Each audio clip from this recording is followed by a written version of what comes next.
This bulletin is coming to you live from the Joy 99.7 FM studios in Kukumlemle, here in Accra. Our digital address GA0993341. Also live on Love 99.5 FM in Kumasi. Affiliates across the country on ABN Radio in London and around the world at myjoyonline.com. The news is proudly brought to you by Telesol 4G. Just a touch. And coming up, showdown in day one of the state's case against NDC National Chairman Samuel Ofosu-Ampofo as the Attorney General's decision to prosecute the politician comes under attack by lawyers, but the AG disagrees. I do not understand it. And I want to beg the learned Attorney General that some of this fusojarism should stop. If the national chairman of the ruling party commits an offense, he ought to be tried. Simplicity. We'll hear from the leadership of the party as they are joined by many supporters at the Law Court complex. Mr. Ampofo has meanwhile pleaded not guilty to the charges against him. It is just political intimidation. I am not sure it will end anywhere because they themselves were not confident about the charges they were talking about.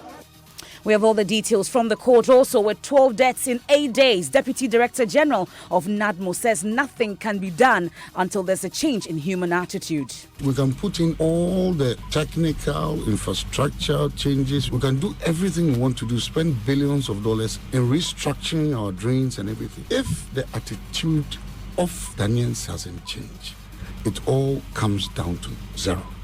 Stay for details as we focus on Gliford Township, where residents, mostly children, are at risk anytime there is a downpour. Police CID comes under pressure to release 3 kidnapped Takoradi girls, yet to be reunited with their families 2 weeks after they said they had been located. Looking at the issue, you may say that maybe they have a hand in it. They really know the whereabouts of the girls, then they should bring them back to us.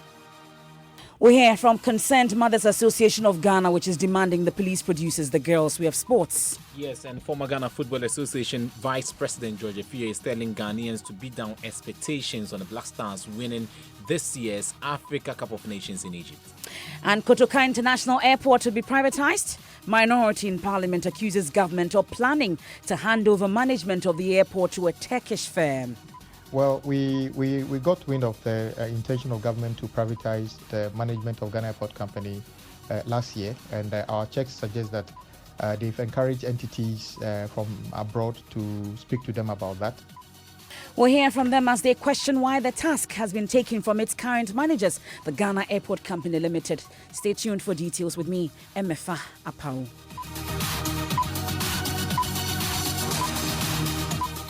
And lawyers for NDC national officers Samuel Ofosu-Ampofo and Kweku Boahing have hit hard at the Attorney General, accusing her of abusing her prosecutorial powers. They have further described the case filed against them as frivolous and vexatious, insisting the court will have to grant them compensation at the end of the case.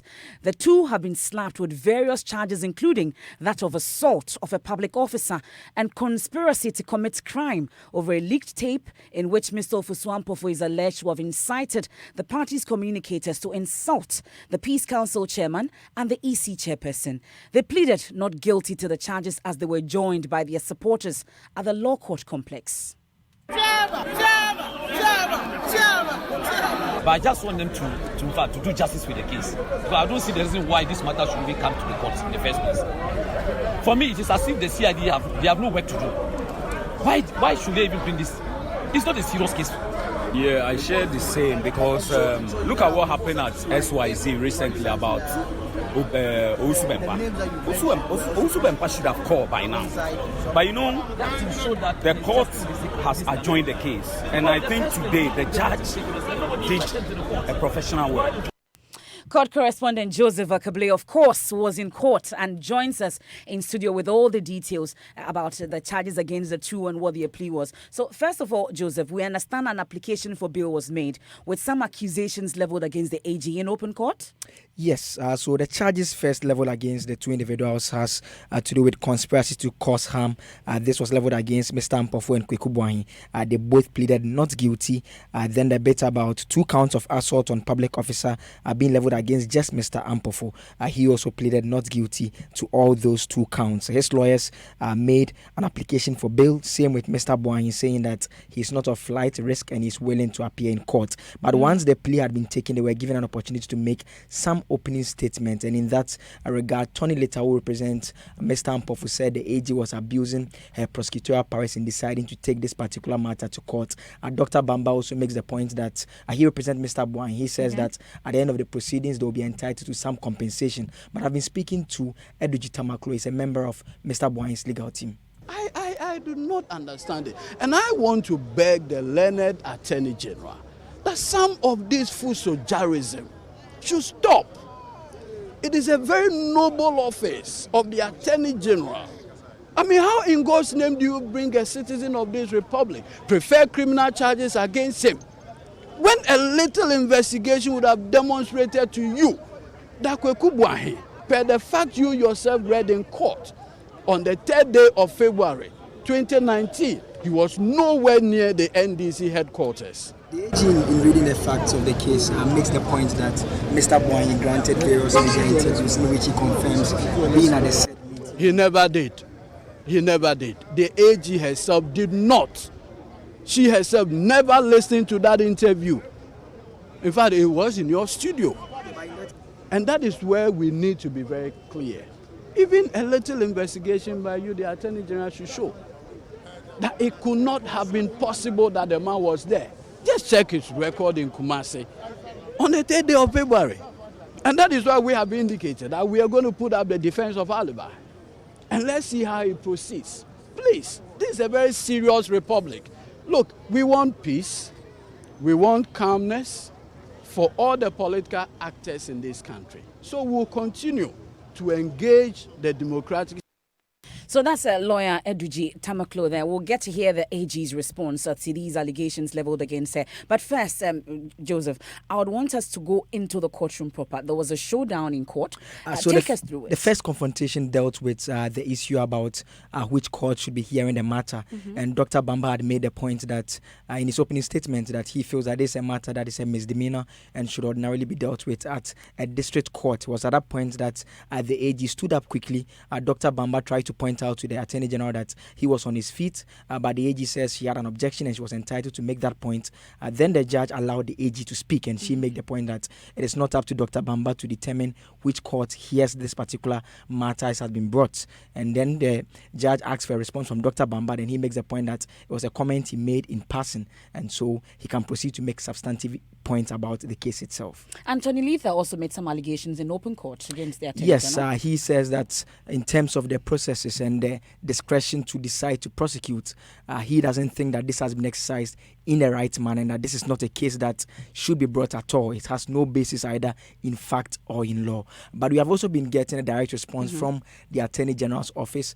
Deputy AG Joseph Dendiok Pemka, he insists that as far as they are concerned, they have made a determination and they feel that this is a case that should be filed. We can listen to Mr. Pemka. The determination as to the frivolity of a case is made by the court upon submission by parties for both sides. Okay, so the state will make its case and the defense team will mount a defense. And so it is at that stage the judge will decide whether or not a case has been made or is frivolous and vexatious. We just gave out the charges and the facts. The evidence will be led by witnesses in court and will be tendering documents. At the close of our case, it is at that stage they will be able to make a submission of no case to the Honorable Court to determine. But it's not for them at this stage for them to have premature ejaculation. So we are not actually going to discuss the merits of the matter, but we are assuring you that we made a judgment, and that judgment was based on looking at the entire facts and circumstances of the matter before arriving at the charges that we have preferred against the accused persons. And we are confident of the fact that we will be able to provide evidence to back the charges that we have actually leveled against them. In terms of the facts presented to the court, I mean, we heard the AG say that it was a communications team meeting. Any special reason why only 2 individuals are before the court? Well, it is very clear that if you look at Article 19, it is very clear that we have freedom of speech and etc. But all those ones are subject to laws in our democratic dispensation.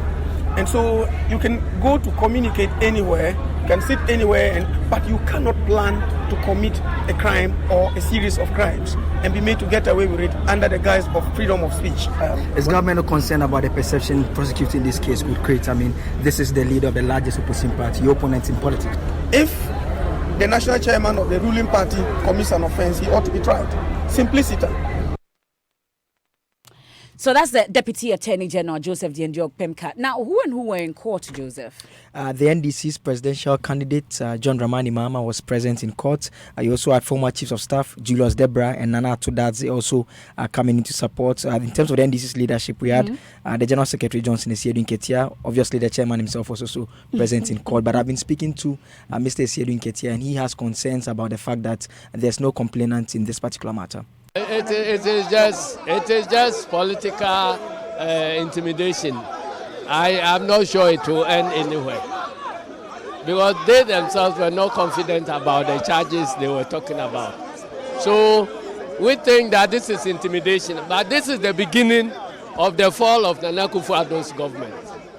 He has demonstrated to the whole world that he's not in for any rule of law. He's just in power, so he's showing his machoism. But inshallah, it won't end anywhere. It will end in his removal from office come 2020. So we are not disturbed at all. We are not disturbed. You had some of the facts.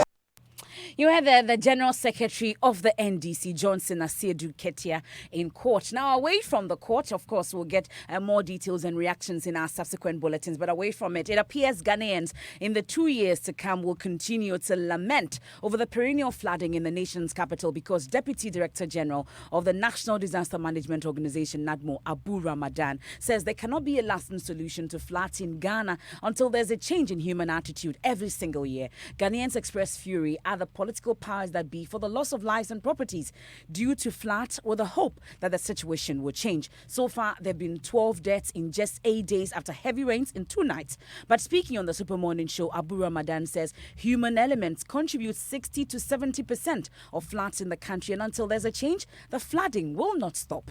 There might not be a lasting solution. The reason why I say that is we can put in all the technical infrastructure changes. We can do everything we want to do, spend billions of dollars in restructuring our drains and everything. If the attitude of the Ghanaian citizen doesn't change, it all comes down to zero. Largely, government and by extension, those in charge have a responsibility to put in certain measures or put in certain laws or measures in place to make sure that we don't have the situation recurring. But in most instances, the human element is almost 60 to 70% of the cause of the numerous flooding we are having. And in Ghana, we don't have natural disasters in terms of rains and all of that. They're all man-made and human-made. By virtue of our own attitude and the way we go about things, contribute to the flooding we see. Abu Ramadan there is the Deputy Director General of the National Disaster Management Organization, NADMO. But you may have heard by now that the Circle Interchange has been cited as one of the places that causes flooding in Accra. Well, Mr. Ramadan is blaming this on what he says is an engineering deficiency. At Circle, that whole work that was done there, that Dubai structure there, has engineering problems in terms of drains. Let's be honest. They didn't put up the structure properly. The engineering work when the Dubai was being constructed, it should have taken care of that flooding situation. Are you then suggesting that if the Odoko Obechibilamte Circle drain is desilted, the one from Nima is desilted, we'll still see a flood at Circle? No. We'll see the impact of it. No, we'll see as huge as you are seeing it currently. Because go through the Dubai side. Show me which drain is there. Which gutter is there? So what's the answer to my question? Yes or no? Can we work now to make sure that the place that has flooded twice this month? I'm telling you, inshallah, from tomorrow going, you see some works being done, even on the Nima stretch. Because it's something that's worrying. So next time it rains, we won't see a flood there, at least at that level. I can't promise, because I don't know the volumes of rains that will come. Now, very often officials issue alerts, particularly to persons living in flood-prone areas, to move to higher grounds when there's a possibility of heavy rains. But for residents of Glife, a flood-prone community in the Ablekuma West Municipality, construction of drains is a solution to the age-old problem. Joy News' Henry Kwesibedu visited the community and reports lives of residents, mostly children, are at risk anytime there's a heavy downpour. Here's his report.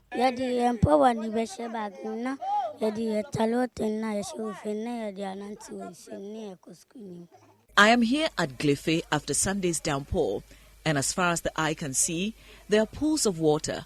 the remnants of the heavy rains which flooded some parts here. In this community, full of ramshackle structures, scraps and children walking barefooted, the water is greenish, littered with multicolored plastic.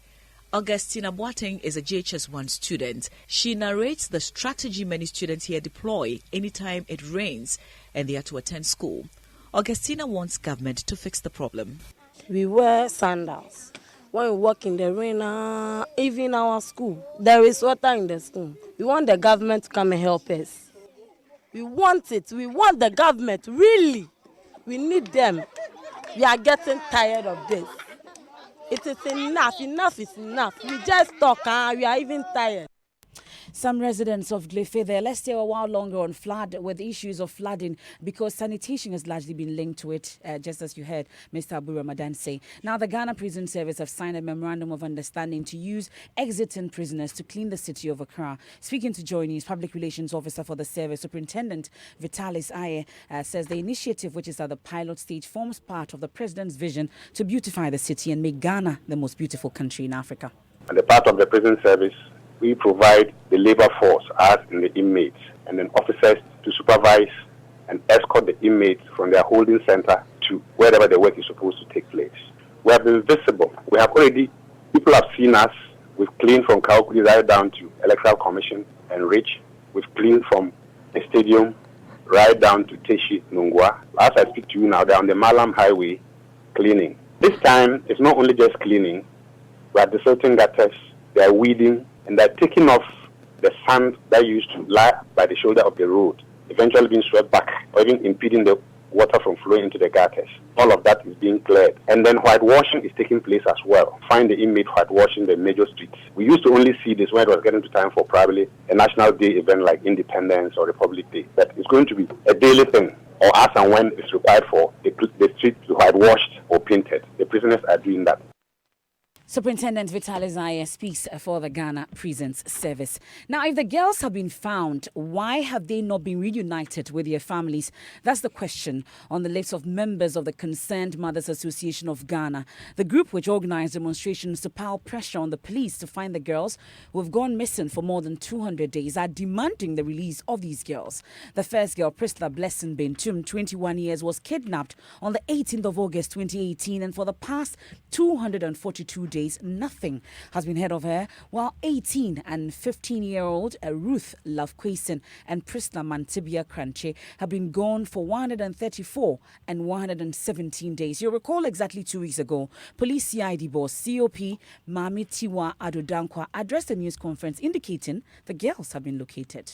Together with the BNI, we've worked very well, and currently we know where the girls are. I'm unable to give the details because we don't want to compromise their safety. We are working hard together with other stakeholders so that these girls are brought back home. The assurance to the family is that they should keep on keeping on. The ladies, we know where they are and they are safe. So very soon they will be brought back home and they will go back to their family.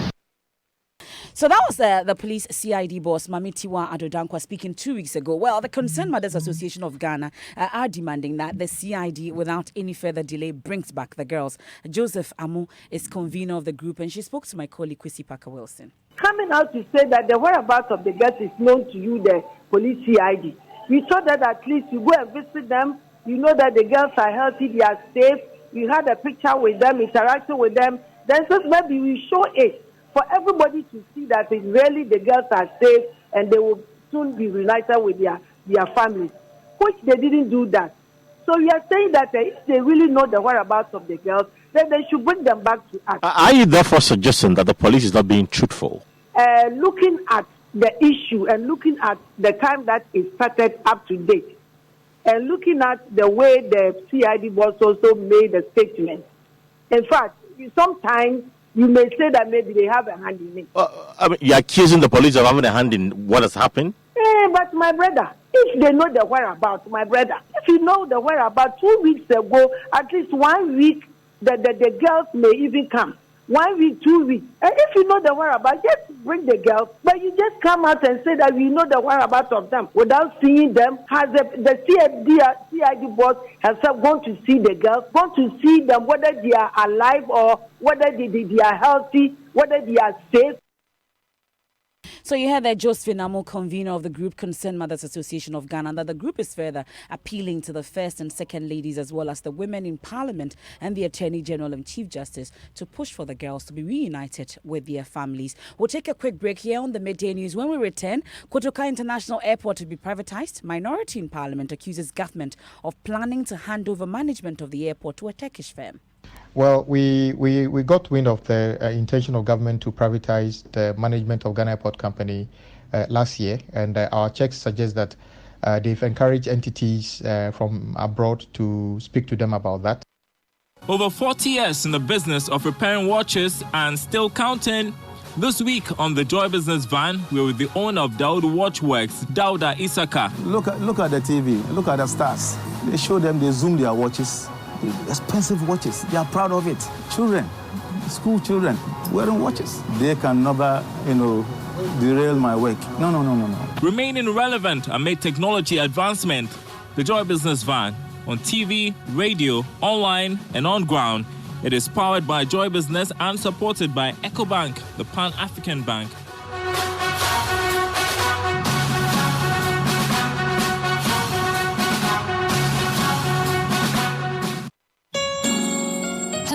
My name is Araba Kumsin. I'm a producer of the Midday News. Now, it's that time of the year again for us to show love to our underprivileged brothers and sisters on the streets. Your superstation, Joy 99.7 FM, presents the annual Easter Soup Kitchen. This year, we warmly invite you to join us to feed, counsel, entertain, and provide medical aid to the less privileged in our society.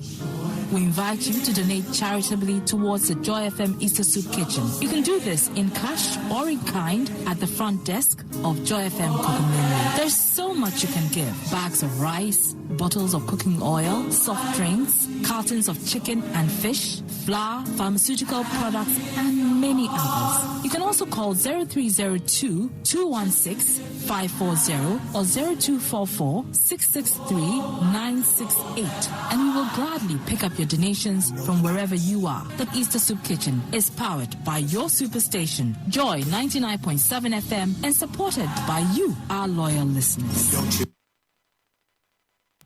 Thanks for staying with us here on the Midday News. Let's do sports now with One. Yes, former Black Stars Management Committee Chairman George Efie has warned Ghanaians not to have high hopes that the national team can win this year's Africa Cup of Nations in Egypt. Now, the current select band of players are under pressure to end the over 3 decades trophy drought. Now, with the tournament set for June with expanded 24 teams, it will be tough. Efie believes lowering expectations can maybe play the trick for the title-winning campaign. Honestly, if I have to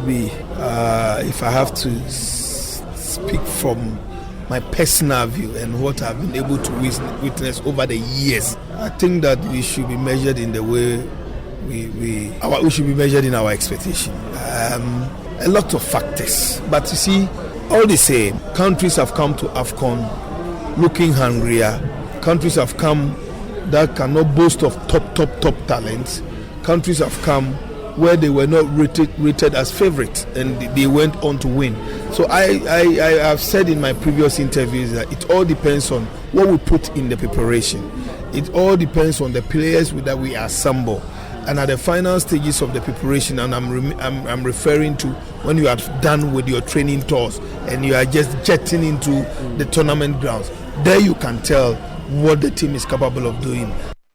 George Efie, he acted as vice chairman of the Ghana Football Association in the dissolved Ghana administration just last year. Thank you, Ridwan. Now, the minority in parliament is alleging government is planning to hand over management of Kotoka International Airport to a Turkish firm, TAV Airport Holding. Currently, the airport is being managed by the Ghana Airport Company Limited, but a document prepared by the Aviation Minister for Cabinet's consideration and cited by Joy News shows that TAV Airport Holding Company Limited will be in charge of the day-to-day day-to-day operations, including facility maintenance and fees collection. We'll get to hear from the minority shortly, but right now my colleague Raymond Akwa joins me in studio with details of this document cited by Joy News. So Raymond, does the document offer any reason for this decision to hand over management of the airport to TAV Holding? The secret cabinet memorandum first and foremost points out that this is government's agenda to make the aviation hub serve the entire West African region and make us actually lead in that particular area. It also makes specific mention to the fact that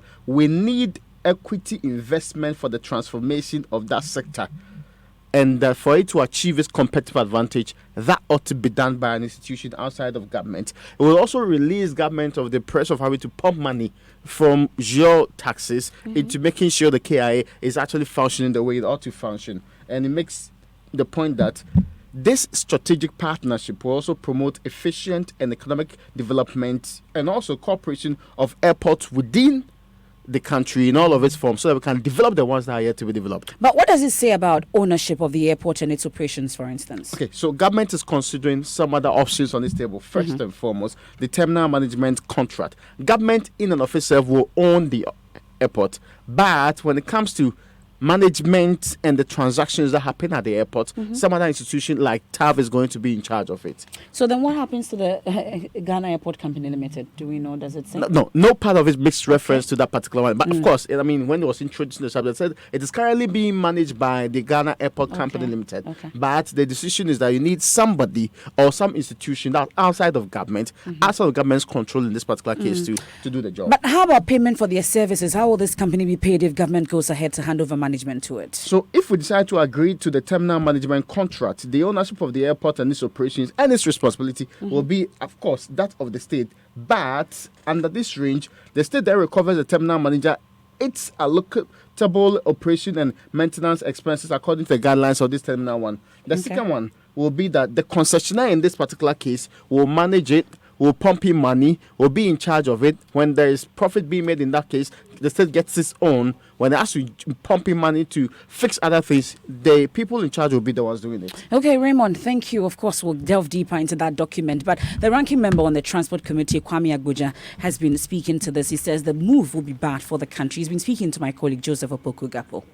Well, we got wind of the intention of government to privatize the management of Ghana Airport Company last year, and our checks suggest that they've encouraged entities from abroad to speak to them about that the whole part of last year. The report that's in the media appears to be close to my sources that, yes, TAV did speak to them, though my sources couldn't tell whether it's only TAV that they've settled on. So I have no doubt that document is genuine. And this is even in discussion at the level of cabinet, you say?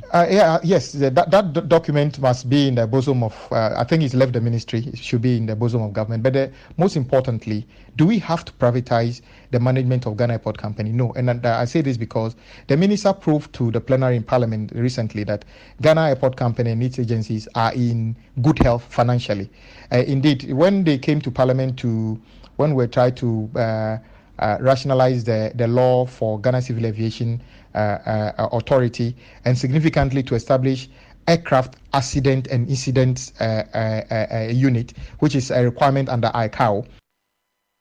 So you had the ranking member on the Transport Committee, Kwame Agboja, speaking to my colleague Joseph Opoku-Gapo. Now, the former Vice Chancellor of the University of Education, Winneba, Professor Mauto Avoke, is demanding an immediate reinstatement following his exoneration from the EOCO report. At a media briefing today, he's asked that he's given the opportunity to go back to complete his 6-month term. He's also been asking for the reinstatement of lecturers who have been dismissed.